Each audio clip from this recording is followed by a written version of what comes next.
Hello, beautiful people. I am Daisy, your hostess, and in this video we continue on with this wonderful book titled Three Magic Words by U.S. Andersen. If you're new to my channel and just found us at this video, welcome. So glad you found us. And to you, my dear subscriber, welcome back. Please do tell me which has been so far your favorite chapter. I must say that each chapter it has its own merit, and they're all so informative, and we could go on talking for hours on each section. Before we move on to the next chapter, I would like to share my highlights on the previous chapter titled Health.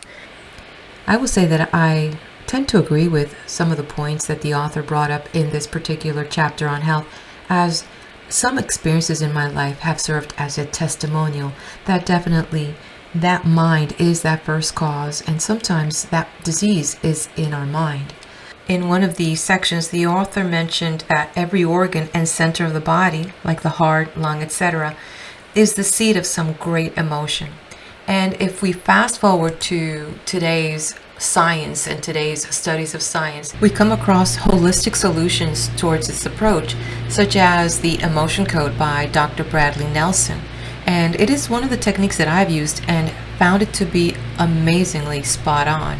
And what this technique does, it actually showcases these trapped emotions that are in the body, and through a process of certain questions and the use of kinesiology muscle test, which is something like the body's own lie detector, and it was developed by a chiropractor, George J. Goodhart Jr. He was trying to search for ways to develop muscle strength in polio patients, and through that process he discovered that there was a communication gateway between the muscles and the nervous system. There are plenty of videos here on YouTube that can show you how to do muscle testing for yourself, and you will be surprised. Once you know the response of your body, you will be amazed at how accurately it answers the questions. I'm not here endorsing Dr. Bradley Nelson, but it's quite interesting that here comes Dr. Bradley Nelson, a chiropractor himself, and the developer of the emotion code, where he began to make associations where there were certain diseases associated to certain organs, and discovering that there were certain emotions that particularly were associated with those ailing organs. One thing I've learned through the 30-some years that I've been doing tarot consultations with my clients is that when an emotion is brought up, when an issue shows up, whether it's a discussion of a dream, a feeling, anything that shows up in our readings that we have an opportunity to talk about, it's almost like that 3-year-old having a temper tantrum and simply wants to be acknowledged. That's all. And sometimes that's what it is. It's your consciousness getting connected with an old feeling and just realizing, hey, that's not me today.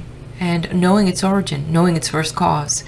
That's interesting how it's all making sense. The chart that I'm showcasing here in this video is the emotion code by Dr. Bradley Nelson, and on the first column you'll see the organs, and then you'll also see the associated emotions, where they're coming from and associated with those particular organs. Please do make sure you check the description. I'll leave a few links there for you to have a little fun and do a little research. And before I continue, I want to apologize for the lawnmower outside. I don't have a real studio yet, and my husband is outside cutting the lawn on this beautiful day. Now, as far as like a personal experience of myself, I can bring to mind several instances of personal health that I went through, and I can make the associations of what was happening in my life. My first experience was over 30 years ago, and here, what a blessing to be able to look back at one's life, and it's almost like having past lives within one lifetime. Crazy, but what a blessing to be able to grow in your body and to watch it grow and to have all these experiences. So yes, I am very blessed. Over 30 years ago, I developed a tumor in my throat, and I wasn't making much of it until my mom saw me. I was just coming back from a police funeral. I used to be a deputy sheriff in Dade County, Florida, and I stopped over my mom's for coffee. For the funerals, we would wear our Class A uniform. That's the long sleeve shirt. We button it all the way to the top and wear a tie. After the funeral, I stopped to visit my mother, and so I'm at the kitchen table, and I took off my tie and unbuttoned my couple buttons from the top. And she looked at me and she said, like, "Oh my God, what is that?" And I said, well, nothing. And she goes, what do you mean nothing? That's about the size of a golf ball sticking out of your throat. She insisted that I see a doctor, and knowing my aversion to doctors, she said that she was going to accompany me. So I scheduled a day off of work and picked her up and went to a doctor. After much probing with a lot of needles, and that left my throat black and blue. It was horrible. It was horrible. And my mom said she couldn't even see as the doctor was putting these very long needles on my throat. After the test, the doctor said that I had cancer cells in my throat, and I decided not to go back to the doctor. Nor did I want a second opinion nor a third opinion. Somehow, deep down inside, I felt that I knew the answer. It's amazing how we can look back through the rearview mirror and see things differently, right? So, looking back, I was 28 years old at the time and had just divorced from a 10-year marriage. My ex-husband was 10 years older than me. And even though I was the one that made the choice to leave that marriage, it came from a place of not feeling fulfilled. It came from a place of that I felt that my voice wasn't heard, or that I was not communicating. And even though here I was, this very confident deputy sheriff, but in my home life, the way that I was raised, to respect your elder and all this other stuff, since I felt that my ex-husband was my elder, yet in that relationship, either I had not matured, or I felt that I did not feel safe or was not being heard when it came to my feelings. I mean, put it this way, there was one time when we wanted to paint the house, and I had no say in it. So the house got painted bright pink to match the pink van that he had. I'm not going to go with here any further. I know that wherever he is, he's got to be having an amazing life, and so be it, right? So the thing is that I took much needed time off. I unplugged my telephone off the wall, and I had accumulated that time as far as vacation time and sick time, so I used it to recuperate. I called my grandmother, who lived in the islands, and she said, drink a lot of coconut water. And I just went to the ocean, and I rested, and I slept, and I processed, and I grew, and I healed. That, to tell you, that tumor, like if it never had existed, it disappeared. The other incident that I had happened not too long ago, about 15 years ago, and I developed the tumors around my breast. And again, this time I had like a mini orange or a mini lemon around my left breast, and my mom and dad and my husband was the first to notice it, of course. My current husband, God bless him, we've been married 31 years. And he said, you've got to go see a doctor. This is really concerning me. And I caved in. I went to the doctors. They did their mammograms. They did their tests. And the response was that I had some metastasized cells around my breast, and that it was going now to the right side. And I said, oh, Lord, here we go. And during that time, my husband and I, we were working with the nonprofit, the Helpful Hands Foundation, a nonprofit that my husband founded, and we were helping people in foreclosure. To date, we helped 5,000 people. And I felt that I was like this mother caring for all these people. And I was also training loan officers, mortgage brokers, realtors on how to help people. And it was just so overwhelming because I was carrying such load, not only helping with the structure of the program, but then overseeing the files, counseling with people, and it was just overwhelming. And so it was the sense of mothering that I was taking on, and I realized that, and I took some time to process this, and I said, wow, I think I'm taking too much on right now, to the point that it did take 4 years for these cells to just dissolve, and I did not go back to the doctor. I did not get any breast removed. I just embraced the idea that I am in health, and that I realized that I was taking too much on as a nurturer. And I remember telling my husband, I said, I can no longer carry this. It's too much for me. So I told him that I would transition and finish off the files that were there, but I was just not going to do this anymore. And as I was finishing up the files, and in that process, towards the end, I remember that it took about 4 years, but towards that latter part, between finishing up with those last files, I ended up also with some weird autoimmune disease that just tackles the lower legs. And it's like I developed all these cysts from my knee down to my ankles. And my holistic nurse said, you know, one in so many actually die of that, but that's very rare that, you know, people get this.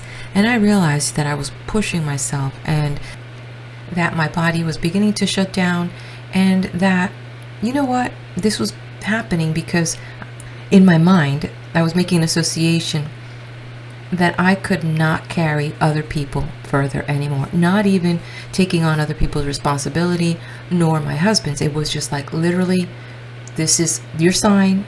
You know, it was like, what was that comedian? This is your sign. But anyway, I got the message, and I did contact an acupuncturist, Dr. Sylvia Rosario, the owner of the Acupuncture Integrated Wellness Center. And I went through some therapy, but mentally I was making a connection as well.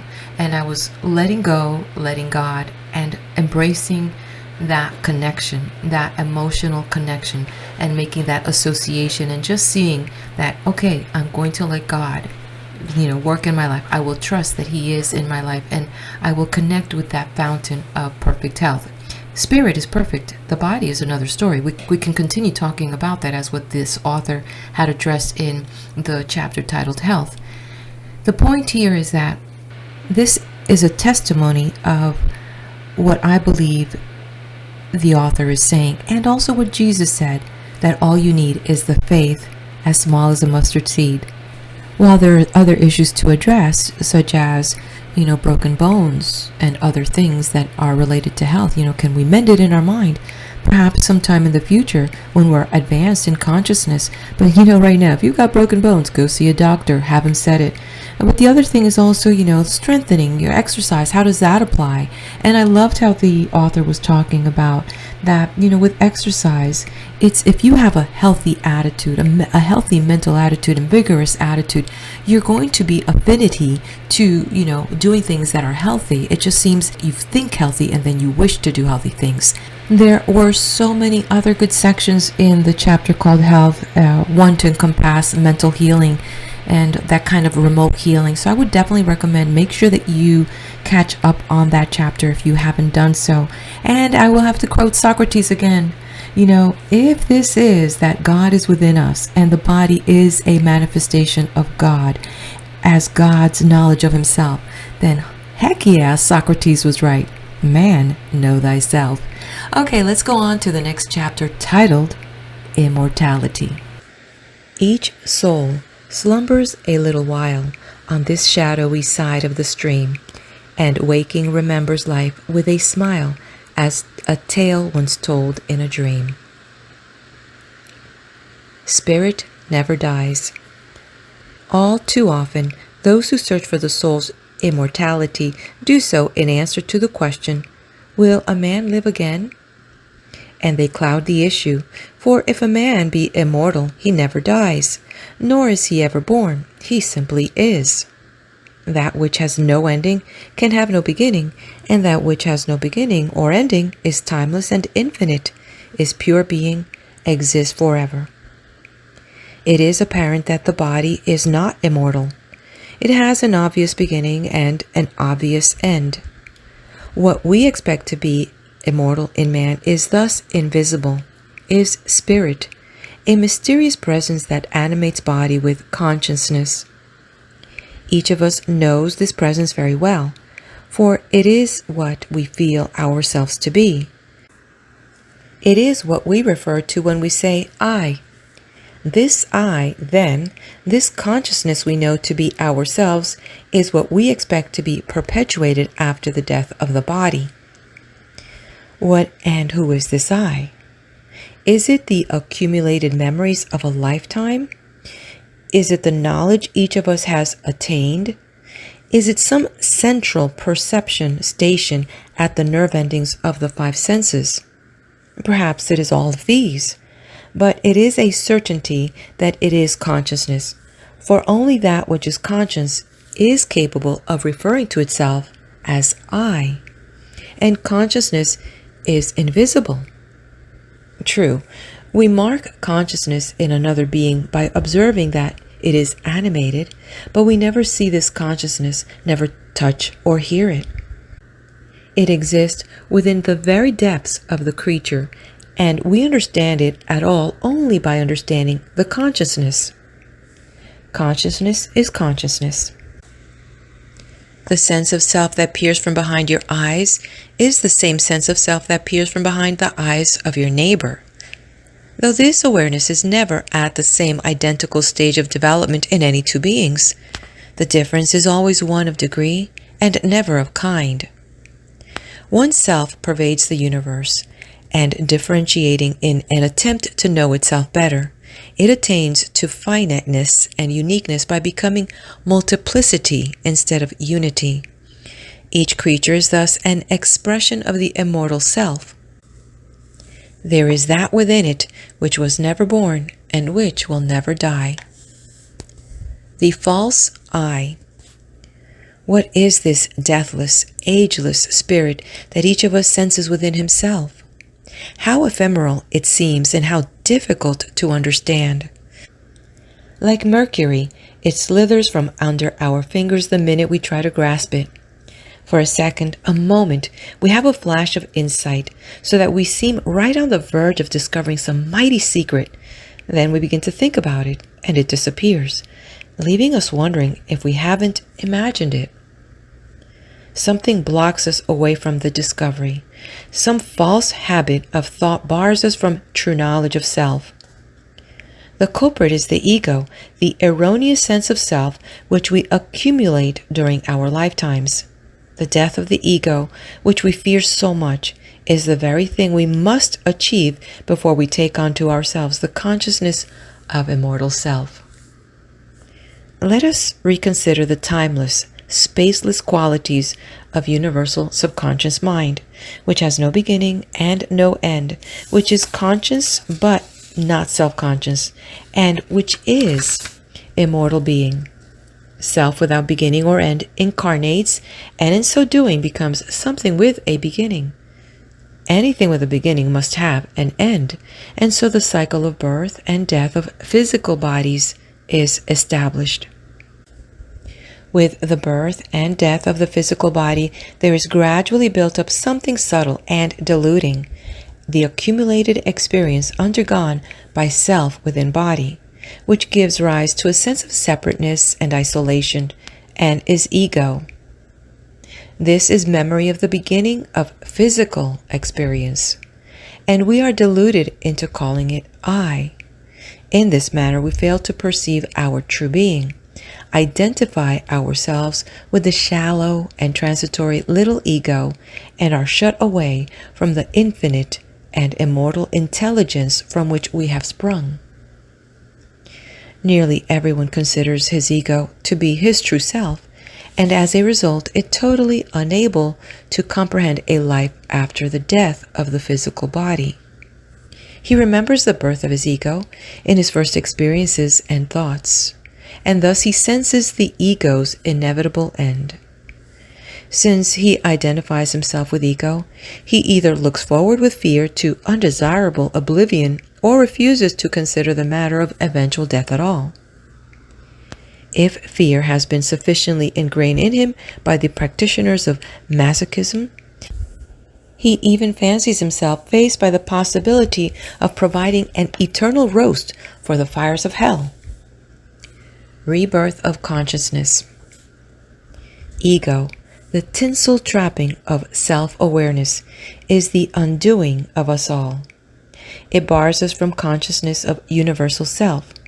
It perceives all things as existing outside of consciousness, and thus deludes us into believing that things originate on the physical plane.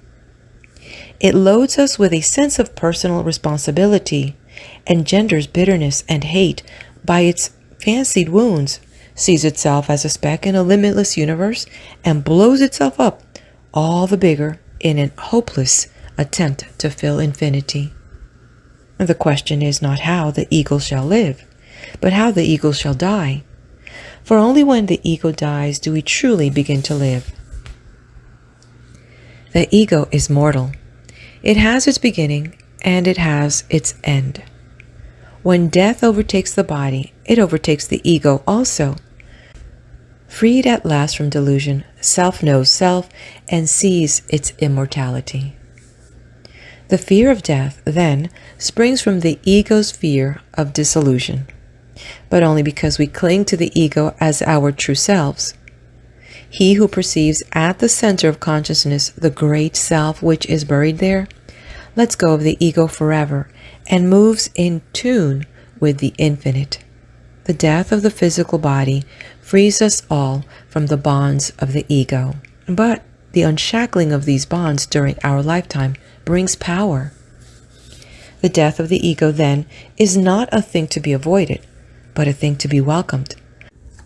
A spiritual awakening that illumines all things, a transfiguration wherein the soul becomes fused with immortal self. It is attained through humility, through love, through non-resistance, through fusion with universal subconscious mind at the center of consciousness. Who achieves this consciousness perceives immortality. Walt Whitman, quote, "Afar down I see the huge first nothing. I know I was even there. I walked unseen and always, and slept through the lethargic mist, and took my time, and took no hurt from the fetid carbon. Long ago I was hugged close, long and long. Immense have been the preparations for me. Cycles ferried my cradle, rowing and rowing like cheerful boatmen. For room to me stars kept aside in their own rings. It avails not, time nor place. Distance avails not. I am with you men and women of a generation, or even so many generations hence." End quote. Jesus, quote, "Lo, I am with you always, even though unto the end of the world." End quote. Immortal Self. One mind, one spirit, one self pervades the universe, and its purpose is to know itself. It is primal stuff, first cause of all things, and is engaged in a work of expanding consciousness. Neither space nor time exist in it, for it is infinite, nor does it adhere to any form, for it is all form. It is becoming things. It becomes all things, and each form it creates is an expression of its knowledge of itself. It is eternal now, which is all times, past, present, and future. It is one place, which is all places and any place. It is invisible. It is spirit. It is intelligence. It is mind. It is God. Incarnating into form, it becomes that form, and when the form dissolves, the spirit again becomes universal. It is this in man, which is immortal, not the body, not the ego, not the personality, but the self. He who attains to awareness of the self in life attains to power. From the Upanishads, quote, "The one self within all beings becomes different according to what it enters, and exists also without." End quote. Self is universal subconscious mind, which is infinite. All of it exists within each of us, and all of it exists without, for infinity is absolute unity and cannot be divided. It is this that Jesus meant when he said, "The Father in me, and I in the Father." Therefore, if we would perceive our immortality, we must perceive the timeless being that exists at the center of our consciousness. But whether we attain to this illumination or not, we are immortal still. Everlasting life is not given to some and taken from others, for we are all one in reality, To him who is held firm in the bonds of the ego, the veil will yet be lifted when the physical body dies and the ego ceases its delusion. Then he shall know as he is known, shall see self in self, shall perceive in an instant the vast reaches of infinity. But a degree of this power and perception can be ours in this life, if we can only forsake the ego and take unto ourselves the mantle of God. Forsaking the ego. Ego proceeds from conscious mind, though they are not identical. Conscious mind is the reception station at the nerve endings of the five senses. It is a classifying, tabulating, analyzing machine governed solely by sensory stimuli and perceiving all things as existing outside it. It builds habit patterns of work and a mass of experience and perceives the movement of time. Thus the ego is compounded of memory and prompts us to act always in the light of experience. According to the ego's conception, so our lives become. This thing we falsely call I, this ego, sees its limitations and brings those limitations into our lives. It fears and hates and envies, for it seeks constantly to puff itself up by vain posturing, by blind attitude, and it brings into our lives the physical results of these mental causes and keeps us constantly in chains. So it is that a man must first be meek and humble before he can enter the kingdom of heaven, before he can become fused with immortal self. Sometimes he comes to it through great suffering, sometimes through despair, sometimes through pain, but always the ego is reduced to nothingness before the portal swings open. And the ego does not surrender lightly. This posturing little elf with its blind delusions would have us believe it is our true self. And when we attempt to cast it aside, we feel its struggles in the very depths of our souls.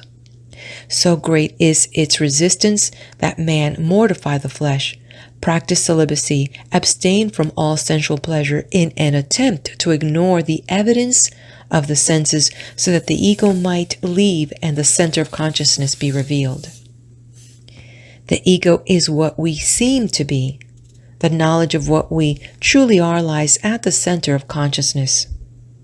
Such knowledge is perceived only by him who strips the ego bare, casts it aside like a worn-out garment. There is a kind of death in this, because we are accustomed to regard the ego as our true self. But the ego shall die anyway, and he who achieves its death in life attains power. Said Jesus, "Unless a man be born again, he shall not enter the kingdom of heaven." Seek the death of the ego and be born anew in the knowledge of self. It is the self that is immortal. It is the self, universal subconscious mind, which we truly are.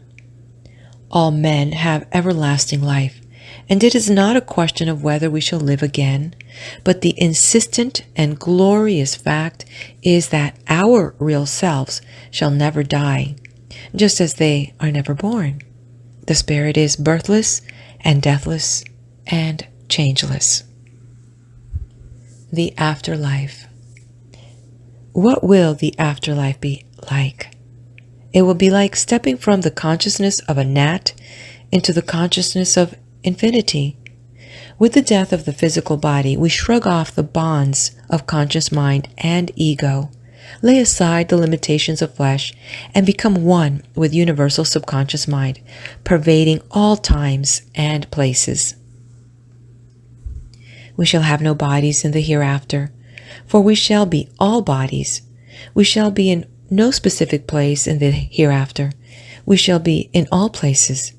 We shall not meet old friends and loved ones in the hereafter, for we shall all be one, unified and indivisible, one self, one mind, one eternal I. Now the question is sometimes asked, what good is a hereafter like that? Unless a man have a body and 5 senses and things to accomplish and friends to meet with, what good is it? Wouldn't oblivion be better? And the only answer possible to this question is that oblivion is inevitable for the part of any man that asks this question, for it is the ego that possesses it. It is conscious mind, built up of the experience of the 5 senses, that seeks to perpetuate itself, and it is no more than a flower, a bud on the everlasting shoot, flowering in season and withering out of season. Life with its give and take, serve and be served, strive and accomplish, cannot in any manner be compared with existence in the hereafter. Life is the ego's day in the sun. The hereafter is the eternity of the self. Moments of mystical experience. Space and time and body are the means by which universal subconscious mind seeks an ever greater self-awareness. From infinity, immortal self incarnates in space and time, and what it becomes is an expression of its knowledge of itself. As its idea of self enlarges, it withdraws from body and incarnates again in a higher expression. All evolution follows this path, constantly upward, always increasing in self-awareness.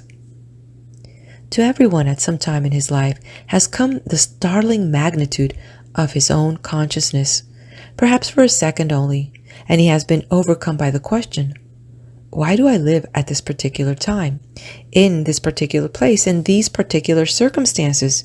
Indeed, what a miracle has caused me to exist at all. And at that moment, he stands very close to the veil, almost sees through it, but not quite, almost understands what is beyond it, but not quite. He is startled and a little uncomfortable, seized by a strange sense of vertigo, wondering whether life itself is not the dream, a sleep he has fallen into at some dimly remembered place, from which he will awaken at any moment. But usually he shuns aside this rare moment of mystical experience and concerns himself again with the workaday material world, taking assurance from the solidity of physical objects and the sharp definition of sensory perception. Thus he lives like an ostrich, burying his head in the sands of life and refusing to examine the most miraculous thing of all, his own consciousness, where it has come from and where it is going. A quote by Williams Wordsworth. Our birth is but a sleep and a forgetting. Heaven lies about us in our infancy. Shades of the prison house begin to close about the growing boy. End quote. Sprung from the everlasting self into life, there is in each child the remembrance of universal subconscious mind. But as his ego develops, as he attains memory of sensory experience and the conscious mind grows, the memory becomes dimmer and dimmer until at last he can recall it no longer, blocked from its view by the posturing ego which clusters the vision of the spirit. So it was that Jesus said, "Unless ye become as little children, ye shall not enter the kingdom of heaven." The animating presence. That which is, was never born, and shall never die, is the very being of each of us. One self, one mind, one life is in everyone. There is no difference between your neighbor and yourself except that of ego, of conscious mind. The difference you perceive is the difference brought about through thought, for your neighbor is a product of every thought that he has ever had, even as you are.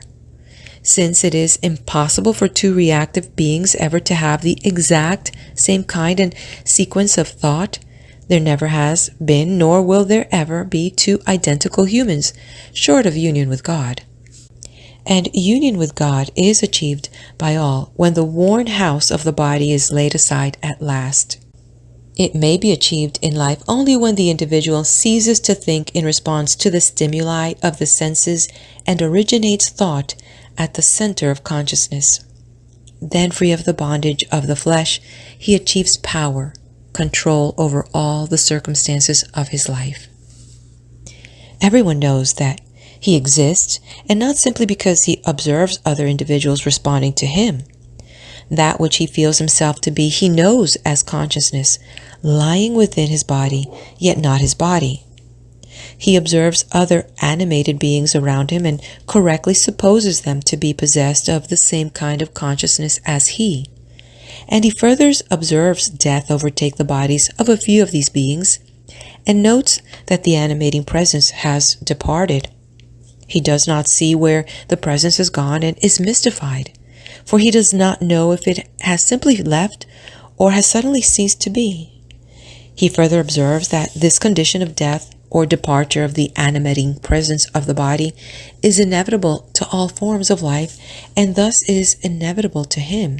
And he vainly tries to peer beyond that event in order to determine if he might not still continue to exist after his body has ceased to function. Alas, the veil is too great for him, for he cannot imagine an existence without his body, and so at last he throws up his hands in despair and decides that his consciousness resulted from the fantastic array of circumstances that produced his particular body, and that on either side of birth and the grave there is nothing but oblivion. But no man completely accepts this delusion, no matter how vociferously he may proclaim it. No matter how valiantly he assumes to face his horrid assumption, there is something in him that knows differently. That something is self, the presence that animates his body, birthless, deathless, and ageless, and knows its immortality.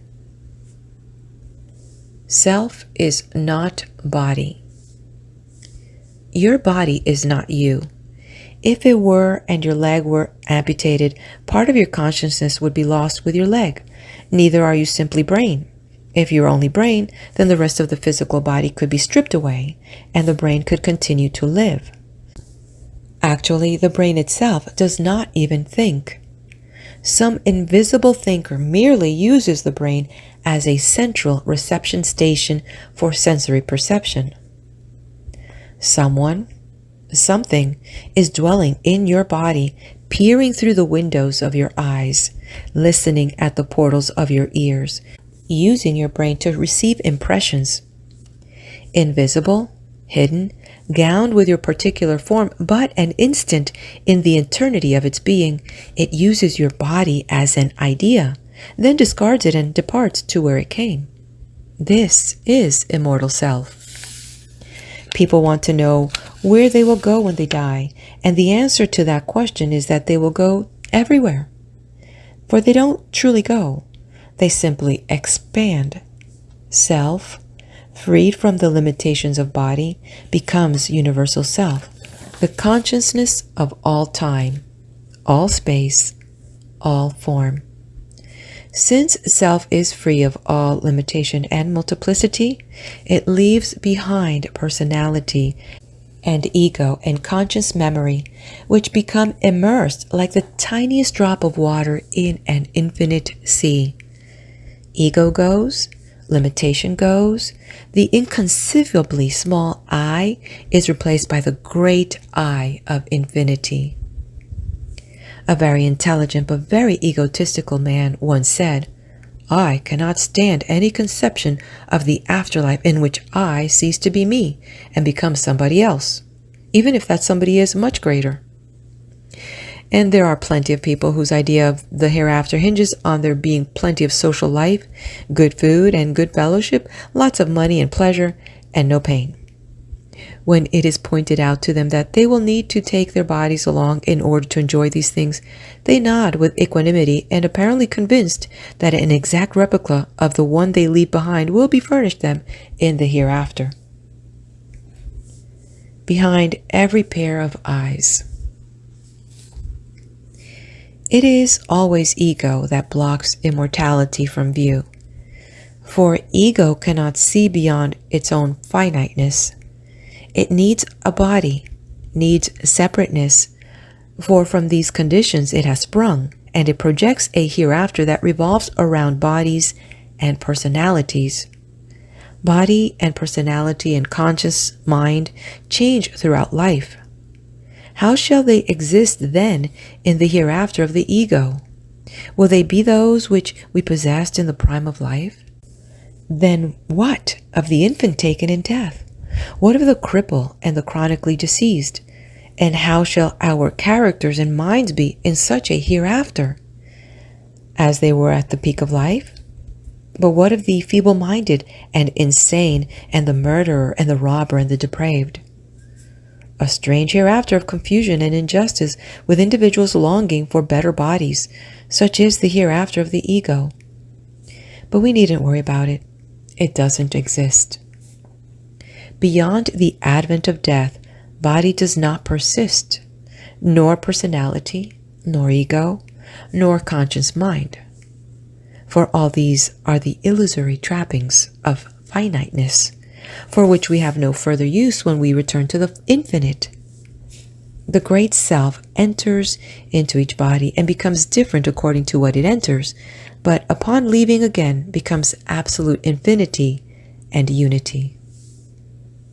The infinite, says Emerson, lies stretched in smiling repose, and so does the immortal self, eternally one, the true being in every man, the observer who looks out upon the world through every pair of eyes. Reincarnation. One of the interesting theories held by those who demand a body as prerequisite to any existence after death is that of reincarnation.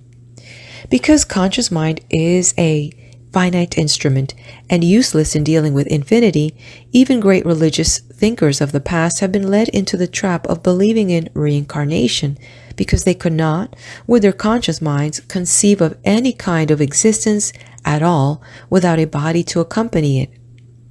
Only the Brahmins felt that true existence was unity with universal subconscious mind. But even they felt that a man must consciously come into this illumination, holding that he would go through successive reincarnations on earth until he attained it. No religious teaching has ever surpassed the enlightenment of the Hindus, with their Vedas and Bhagavad Gita and Upanishads, but even they could not forsake the illusory and transitory ego altogether, and thus were led into believing that individual men went through successive reincarnations before attaining Brahma. It is immortal self which is incarnating in search of self-knowledge, and only when knowledge of self is complete will reincarnation cease.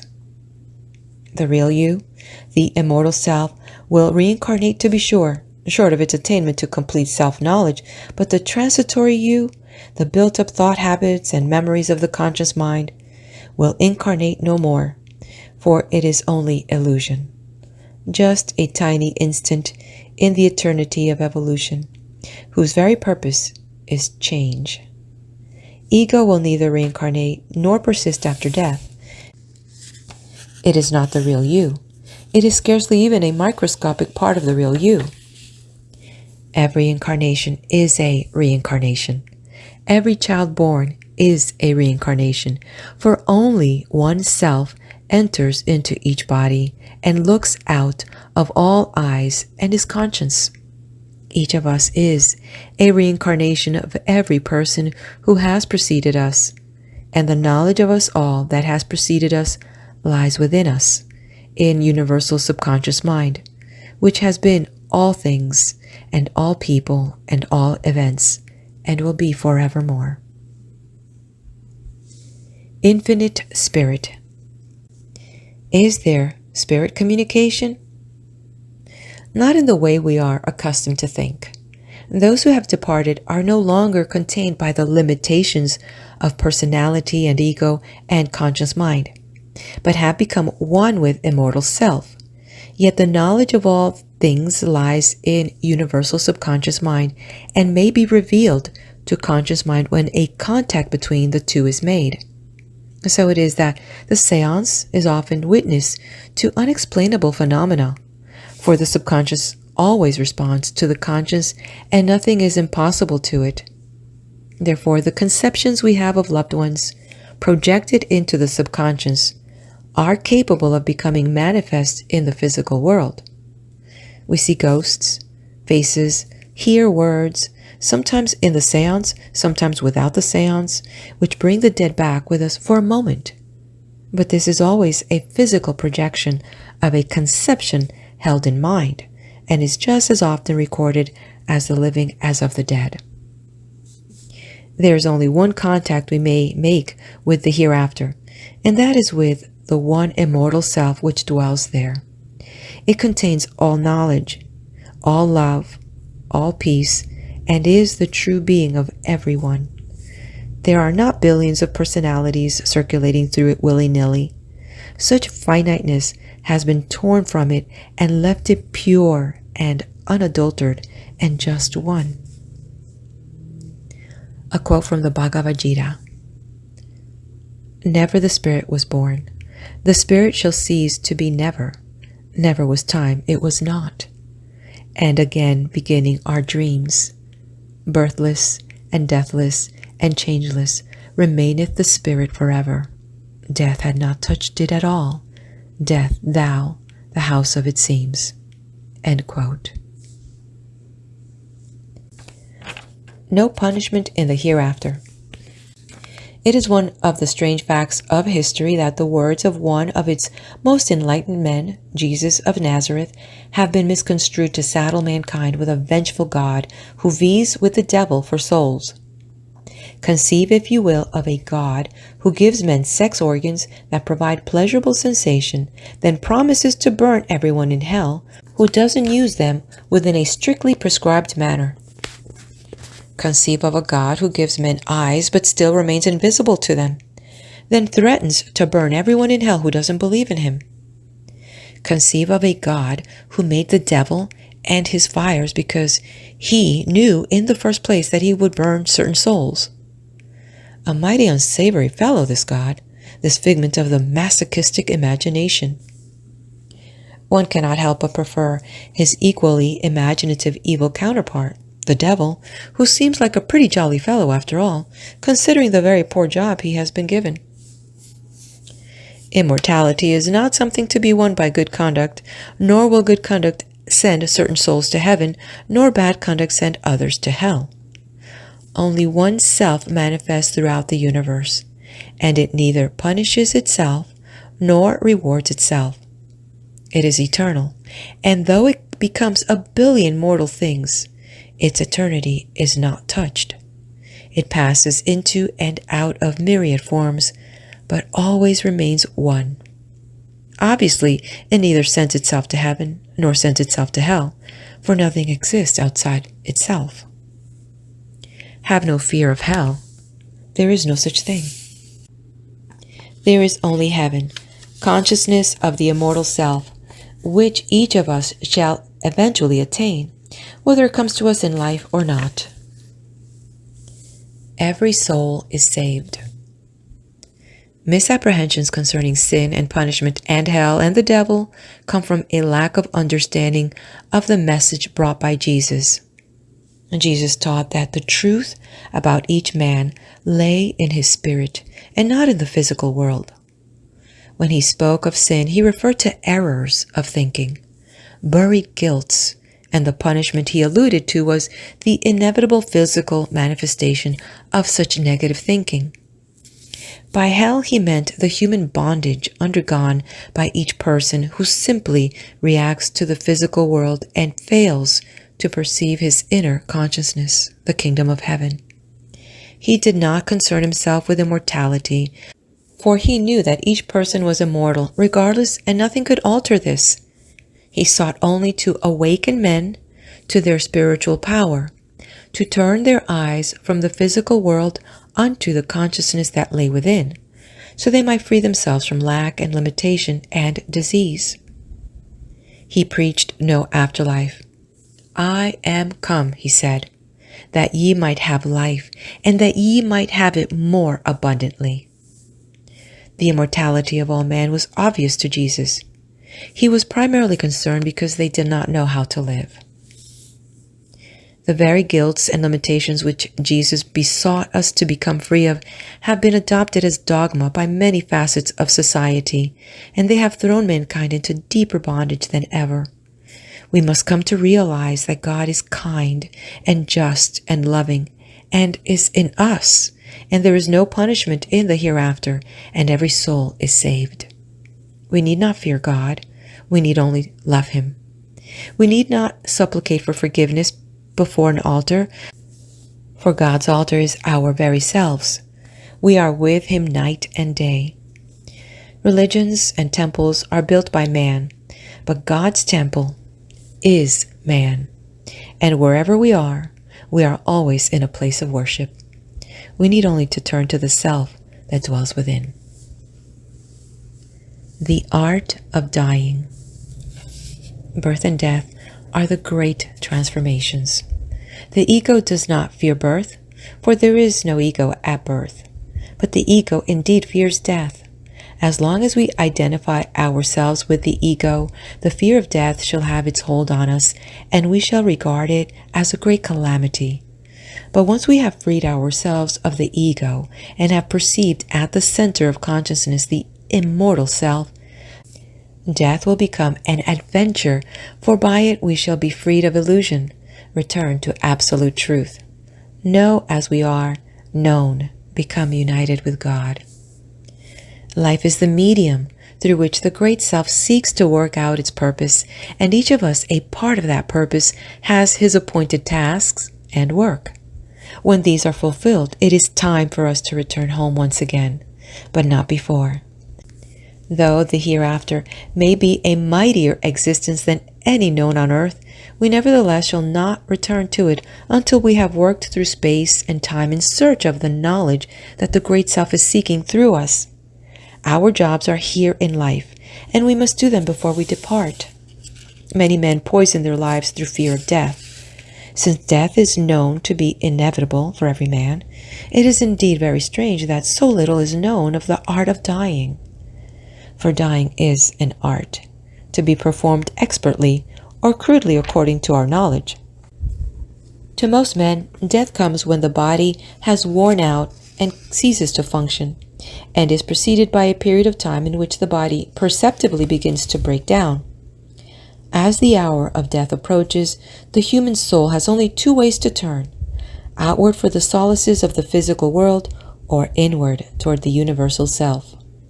A painful death, violent and full of suffering, awaits him who turns toward the outer world, for he is prompted by the ego, which seeks to hold on to that which must be let go.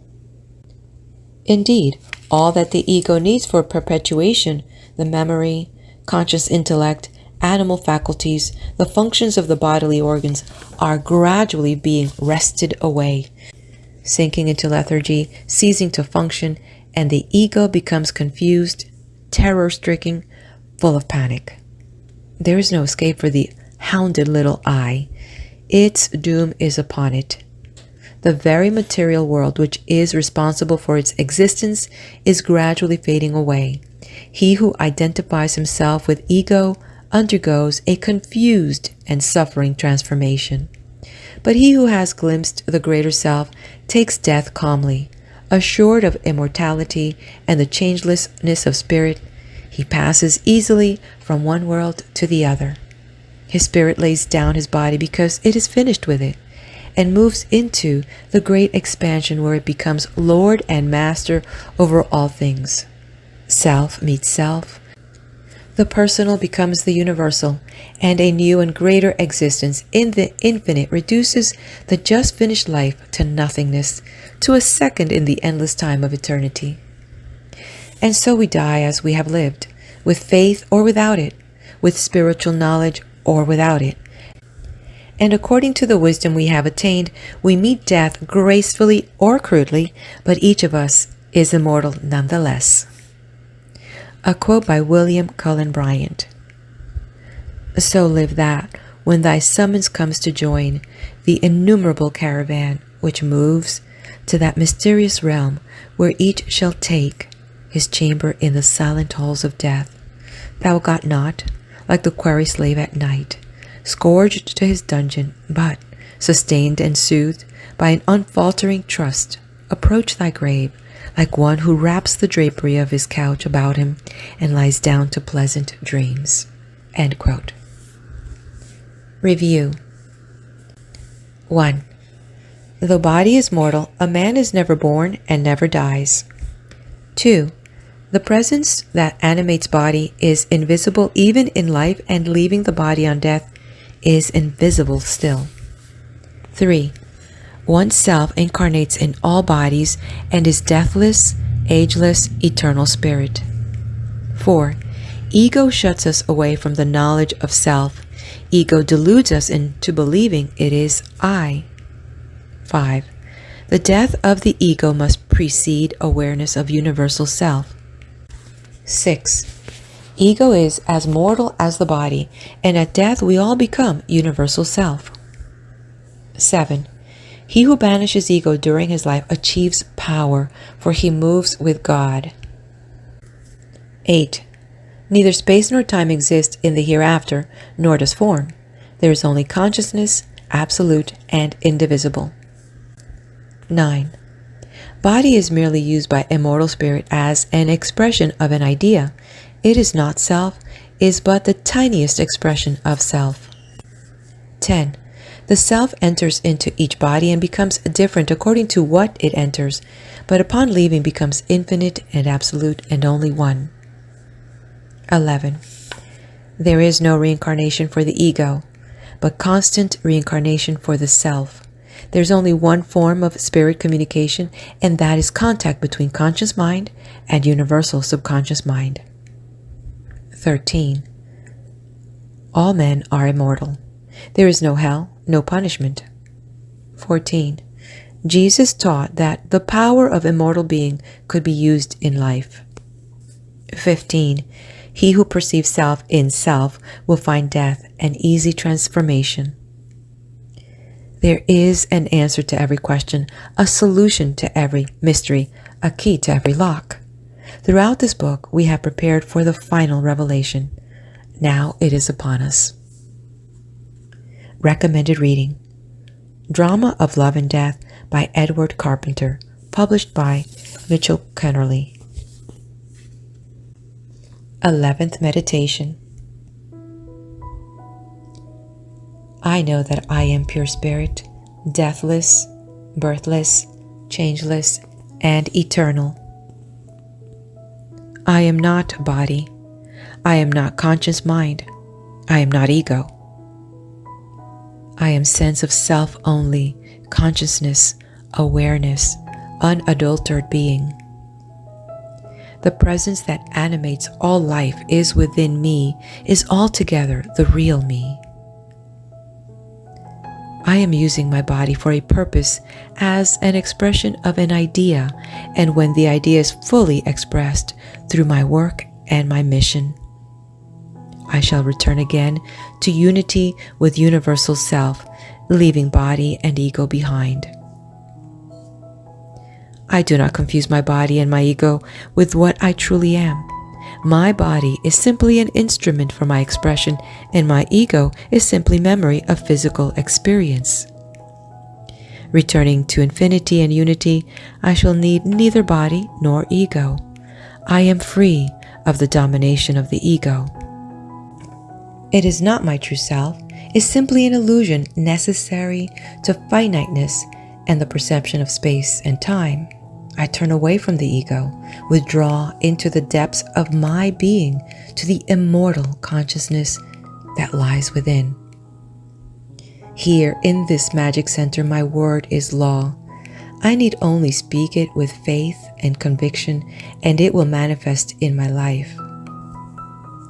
I am calm and serene, sure and unfaltering, for my roots are in eternity. All the things of life shall change and pass away, but I shall never pass away, for wherever life is, I shall be one with universal subconscious mind. I need not strive or strain or attain immortality, nor fear punishment, nor aspire for reward. The kingdom of heaven awaits all, the wise, the foolish, the sinner, and the saint, for we are all one in reality, clothed in different forms in this moment of incarnation. I do not fear death, for by it I attain the consciousness of higher self. Neither do I invite death, for it must wait until my work is done.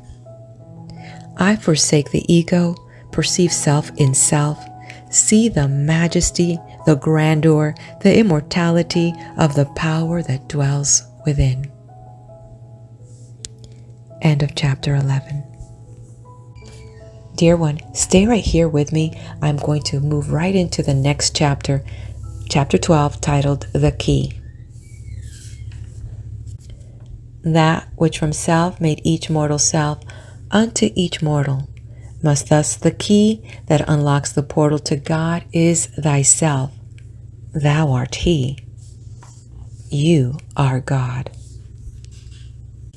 The veil removed. This is the ineffable secret, the ultimate illumination, the key to peace and power.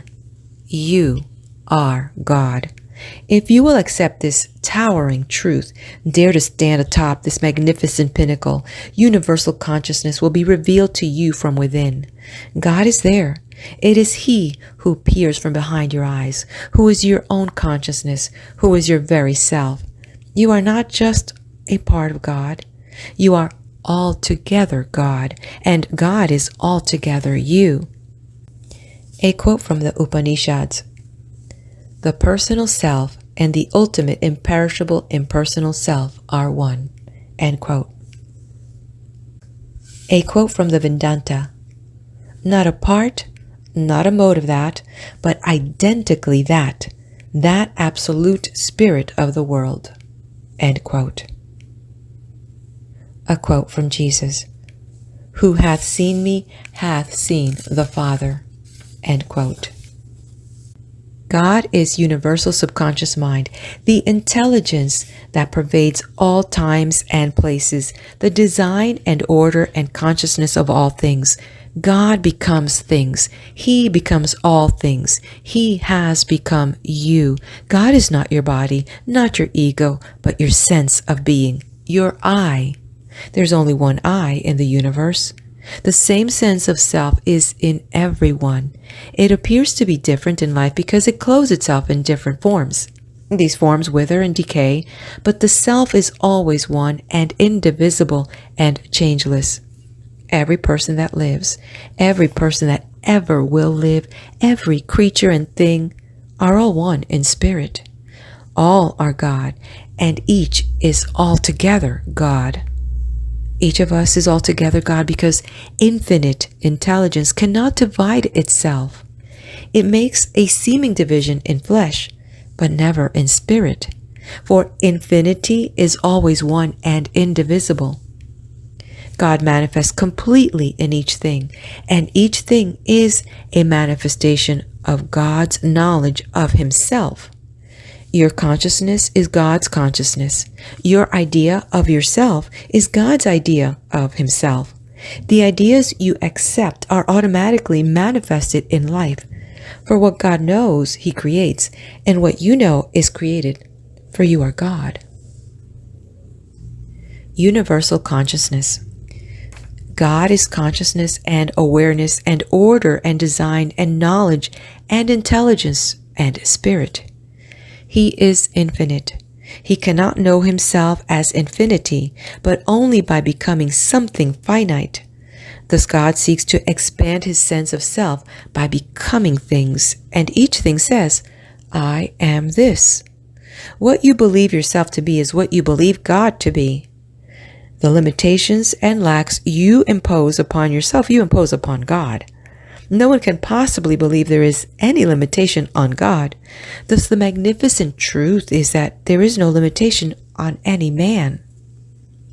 Through each of us, God attains self-consciousness, and each of us is God incarnate. In our lives, we accept the limitations of the flesh and the inhibitions of the ego, and thus we fall short of God consciousness. We ask ourselves where we have come from and where we are going, for we have lost the remembrance of having always been, just as we cannot see that we will always be. The development of our ego thrust upon us as precarious duality of mind, wherein conscious mind overruns universal subconscious mind, and we come to regard ourselves as ego only, instead of universal self, which we truly are. How can God possibly be the poor thing that I am? A man will ask himself, identifying himself with ego and failing to perceive that he is consciousness only. Free yourself from the bonds of the ego, and you will forget the poor thing that you thought you were and become one with God. Illumination. This far you can be guided, but the attainment of enlightenment is yours to achieve alone. Words and logic have never yet provided the great illumination, which must come to each man in his own way. If you will accept with perfect faith the premise that all truth is spiritual, if you will discard the promptings of the ego and the noisy sensual stimuli of the material world, if you will search for revelation at the center of consciousness, then the kingdom of heaven will be yours. Letting go of ego may seem like letting go of life itself, and so it is, even as Jesus said, "Who loses his life shall find it." Illumination, the arrival of God consciousness, the spiritual perception that you are God, will come to you through meditation. As an experience, it is universally the same, but perhaps has never been as well described as Edward Carpenter. Quote, "The brain is stilled. It does not cease from its natural and joyful activities, but it ceases from that terrified and joyless quest which was inevitable to it as long as its own existence, its own foundation, its own affiliation to the everlasting being was in question or doubt. The man at last lets thought go. He glides below it into the quiet feeling, the quiet sense of his own identity with the self of other things, of the universe. He glides past the feeling into the very identity itself, where a glorious all-consciousness leaves no room for separate self, thoughts, or emotions.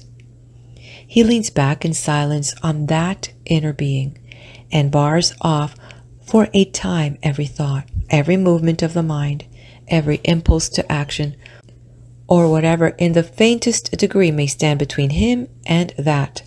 And so there comes to him a sense of absolute repose, a consciousness of immense and universal power, such as completely transforms the world for him. All life is changed. He becomes master of his fate.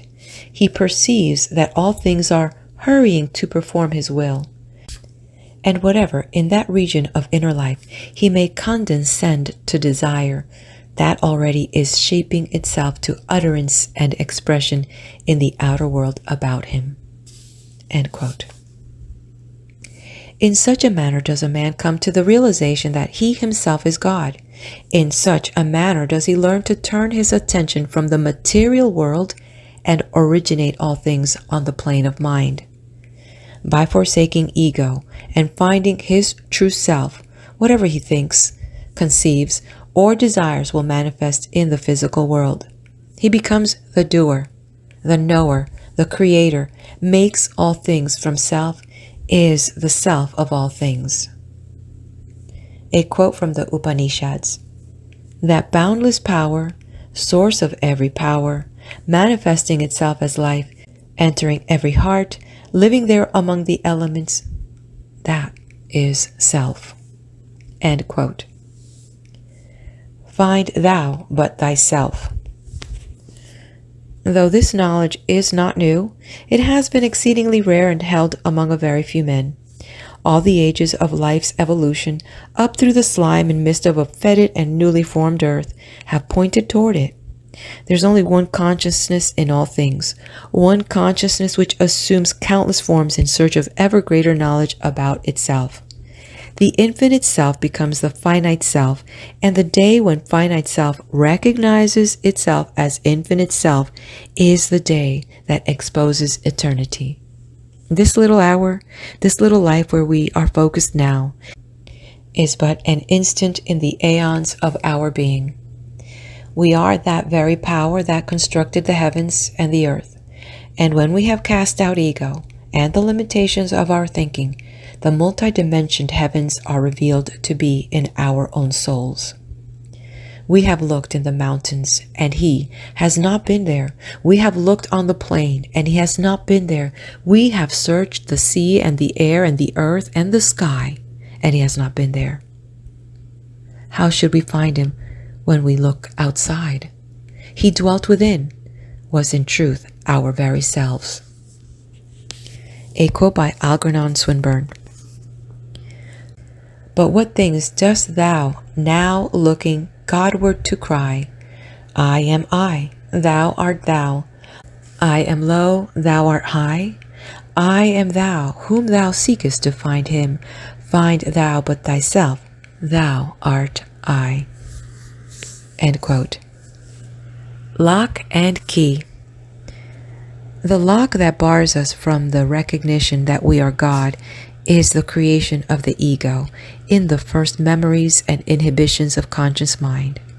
This lock may be undone through meditation, through taking into ourselves universal consciousness, through arrival at the spiritual kingdom of heaven. And the key that unlooses all power is the revelation that each man is God. Mind is consciousness, is intelligence, and there is only one mind, which is the mind of God. All things are made from it, are ideas manifested into form.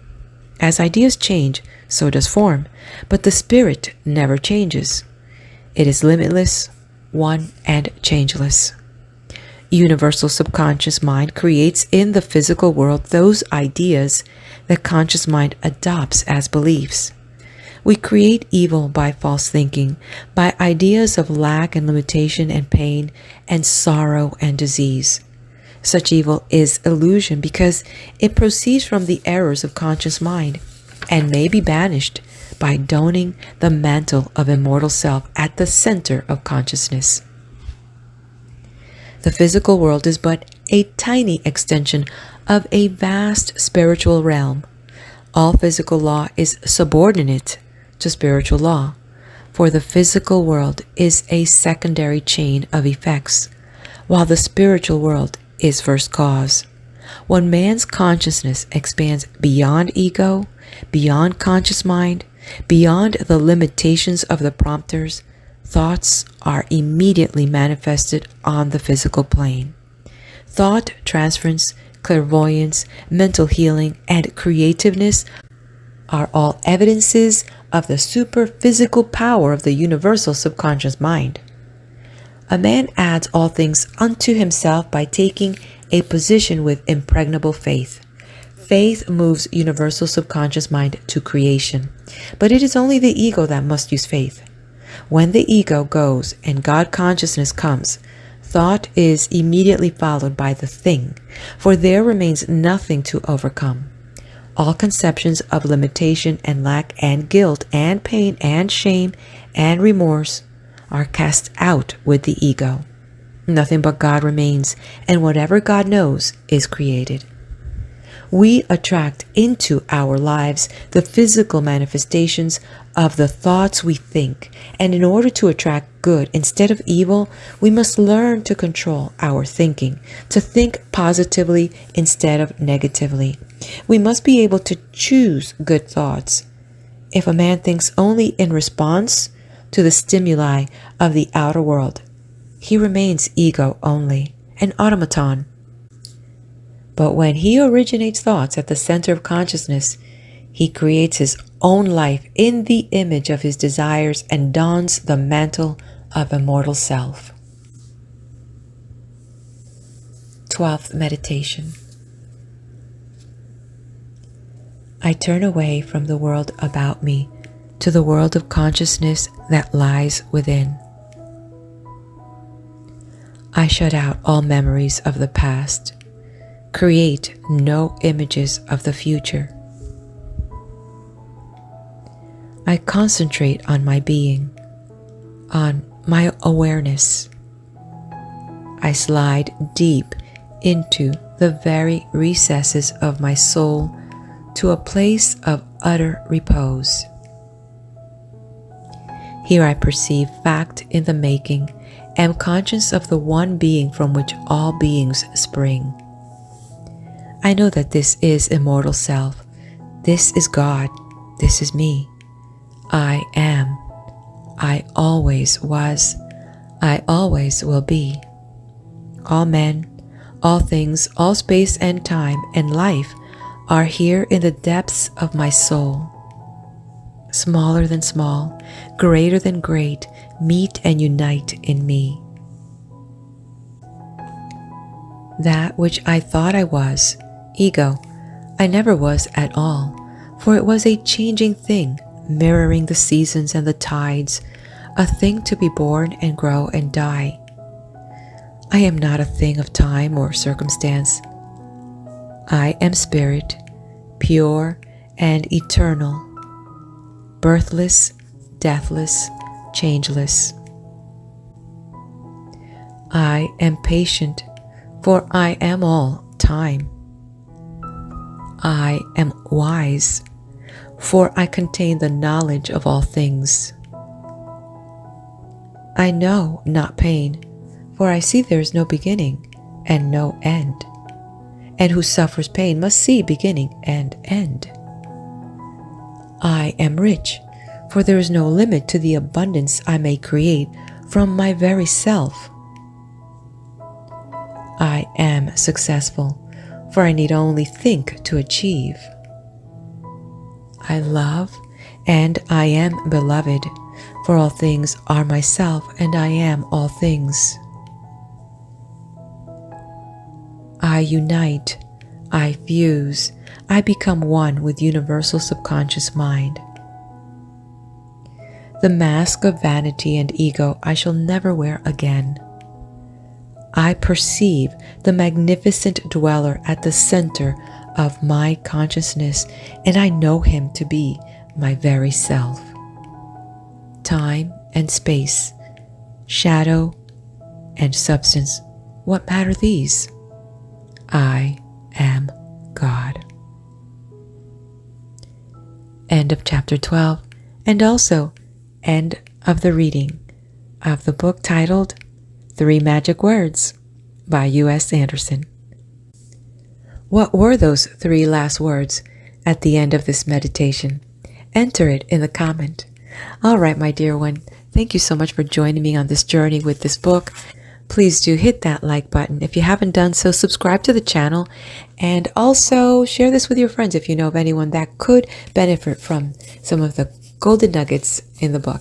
Hopefully we'll meet at the next video in my channel, wherever that may be. Be blessed.